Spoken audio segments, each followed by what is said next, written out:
the Molsect Old Fashioned. I'm not exactly sure what part of this is supposed to be old fashioned, but it is certainly a striking knife, particularly in this color pattern with white G10, pretty vibrant blue denim micarta with bronzed liners. It is on bearings in 14C28N blade steel, titanium pocket clip with a slight trailing clip point recurve blade. It is a front flipper only, and that's definitely going to turn some people off, but this is a really, really, really easy one to do.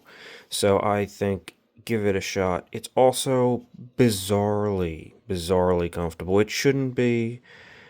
The angles, they just don't make sense, and yet somehow it manages to be quite comfortable in hand. Check out my review for more thoughts, check out the channel, and have a great day.